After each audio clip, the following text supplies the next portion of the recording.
2024 সালের উচ্চ মাধ্যমিক পরীক্ষার্থীরা তোমরা যারা নিজেদের পাওয়া নাম্বারে ছিলে অসন্তুষ্ট, মনে হচ্ছিল অবশ্যই এর থেকে তুমি বেশি নাম্বার পাবে, সেই ক্ষেত্রে তোমার সামনে পিপিআর অর্থাৎ রিভিউ এবং পিপিএস অর্থাৎ স্কুটিনি করার কিন্তু সুযোগ ছিল।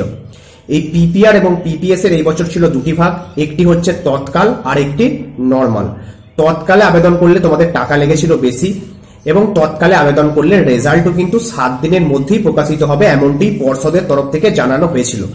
নর্মালে যারা আবেদন করেছো তাদের রেজাল্ট বের হবে 1 মাসের মধ্যে, তাদের রেজাল্ট কিন্তু এখনই প্রকাশিত হয়নি।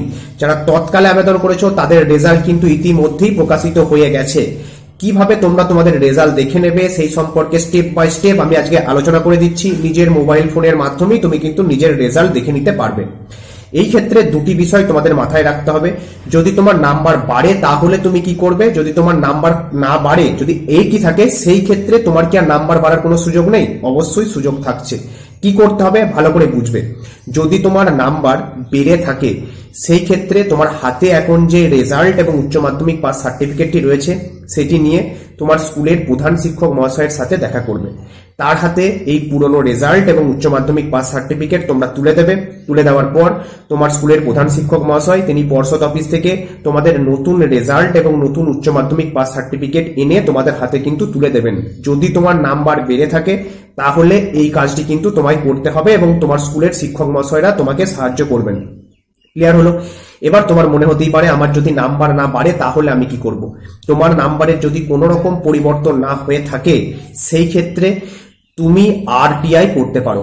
আরটিআই করা মানে নিজের খাতার জেরক্স নিজে হাতে নিয়ে দেখা। তোমার খাতার জেরক্স তুমি হাতে পাবে, হাতে পাওয়ার পর সেই খাতা তুমি তোমার স্কুলের যে শিক্ষক মহাশয় সেই শিক্ষক মহাশয়দের তারা একবার দেখিয়ে নেবে। তারা যদি বলেন হ্যাঁ তোমাকে নাম্বার কম দেওয়া হয়েছে, নাম্বার বাড়ার জায়গা আছে, সেই ক্ষেত্রে তোমার নাম্বার কিন্তু বাড়বে।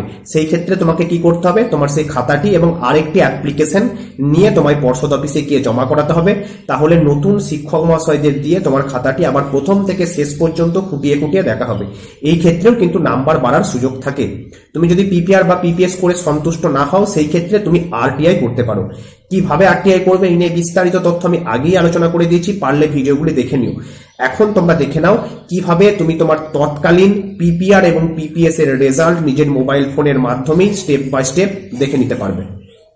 West Bengal Council of Higher Secondary Education অর্থাৎ উচ্চ মাধ্যমিক শিক্ষা পর্ষদ বরাবরই পিপিআর মানে রিভিউ, পিপি এবং আরটিআই এই বিষয়গুলিকে অবহেলার চোখে দেখে।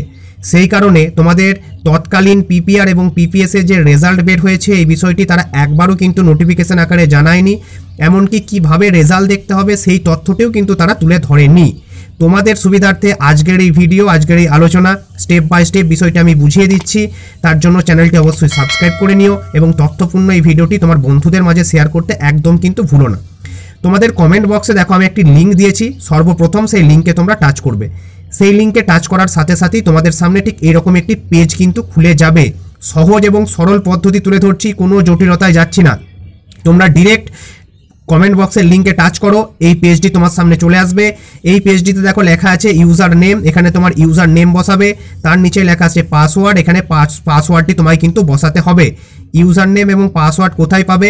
তোমরা যখন পিপিআর এবং পিপিএস এর জন্য আবেদন করেছিলে সেখানে তুমি কিন্তু ইউজার নেম এবং পাসওয়ার্ড পেয়েছো। দেখে দেখে সেই ইউজার নেম এবং পাসওয়ার্ডটি এখানে বসাবে। তার নিচে দেখো একটা ক্যাপশন আছে, please enter the caps text. দেখো কালো কালিতে লেখা আছে 2N3Y2C। তোমাদের সামনেও ঠিক এইরকম একটি ক্যাপশন চলে আসবে। এই লেখাটি আসবে না, কিন্তু এই রকম একটি ক্যাপশন আসবে। সেই ক্যাপশনটি দেখে দেখে ওই ঘরটিতে বসাবে। বসানোর পর নিচেই দেখো নীল কালিতে লেখা আছে সাইন ইন। তোমরা এই সাইন ইন বাটনে ক্লিক করবে। সাইন ইন বাটনে ক্লিক করার সাথে সাথেই তোমাদের সামনে কিন্তু ঠিক এইরকম একটি পেজ খুলে যাবে। এই পেজটির একটু নিচের দিকে যাবে। একটু নিচের দিকে যাওয়ার পর তোমার সামনে দেখো লেখা থাকবে ফর্ম স্ট্যাটাস। এই ফর্ম স্ট্যাটাসের নিচের দিকে তোমার ফর্ম আইডি, তুমি কত টাকা পেড করেছো, তুমি তৎকালে আবেদন করেছো কিনা, সমস্ত তথ্য কিন্তু চলে আসছে। ঠিক সেখানেই কিন্তু লেখা আছে দেখো স্টেটমেন্ট অফ মার্কস। এই স্টেটমেন্ট অফ মার্কসের নিচে দেখো লেখা আছে ভিউ মার্কশিট নীল কালিতে। এই ভিউ মার্কশিট অপশনটিতে তোমরা ক্লিক করবে। ভিউ মার্কশিট অপশনে ক্লিক করার সাথে সাথেই তোমার সামনে কিন্তু তোমার রেজাল্ট শো হয়ে যাবে। এখানে কোন সাবজেক্টে তোমার কত নাম্বার বাড়লো, তুমি টোটাল কত নাম্বার পেলে, সমস্ত তথ্যটা এখানে কিন্তু চলে আসবে।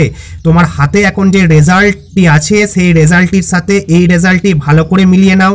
মিলিয়ে যদি দেখো তোমার নাম্বার বেড়েছে বা তোমার নাম্বার একই আছে, তাহলে তুমি বুঝে যাবে তোমার নাম্বার বাড়লো কিনা বা নাম্বার একই থাকলো কিনা। নাম্বার সাধারণত কমে না, এটি আমি আগেই কিন্তু বলেছিলাম। নাম্বারগুলো মিলিয়ে দেখবে, আমি বেশ কয়েকজনের কিন্তু রেজাল্ট দেখলাম, তাদের নাম্বার বেড়েছে, কিছু জনের বেড়েছে 3, কিছু জনের বেড়েছে 2। নাম্বার কমেছে এমন আমি এখনো পর্যন্ত কিন্তু দেখিনি। তোমার নাম্বার বাড়লো কি বাড়লো না অবশ্যই কিন্তু আমায় জানাতে একদম ভুলবে না। করি বিষয়টি তোমার কাছে ক্লিয়ার হয়ে গেছে। যদি বিষয়টি বুঝে গিয়ে থাকো এবং তুমি যদি এই চ্যানেলটিতে নতুন হয়ে থাকো, অবশ্যই চ্যানেলটি সাবস্ক্রাইব করে নিও। তথ্যপূর্ণ এই ভিডিওটি তোমার বন্ধুদের মাঝে শেয়ার করতে একদম ভুলবে না। আর হ্যাঁ, তোমার পিপিআর এবং পিপিএস করে কত নাম্বার বাড়লো, যা নাম্বার বাড়লো তাতে তুমি সন্তুষ্ট হয়েছো কিনা অবশ্যই কমেন্ট করে কিন্তু জানিও। আর তথ্যপূর্ণ ভিডিওটি বন্ধুদের মাঝে শেয়ার করে দিও, তার কারণ অনেকেই কিন্তু এখনো জানে না যে পিপিআর এবং পিপিএস এর রেজাল্ট বের হয়ে গিয়েছে। এরপরও যদি তোমাদের মনে কোনো সংশয় থেকে থাকে বা সন্দেহ থেকে থাকে, রেজাল্ট দেখতে যদি তোমাদের কোনো রকম অসুবিধা হয়, অবশ্যই কমেন্ট করে জানাবে। আমি অবশ্যই তোমাদের রেজাল্ট কিন্তু দেখে দেওয়ার চেষ্টা করব।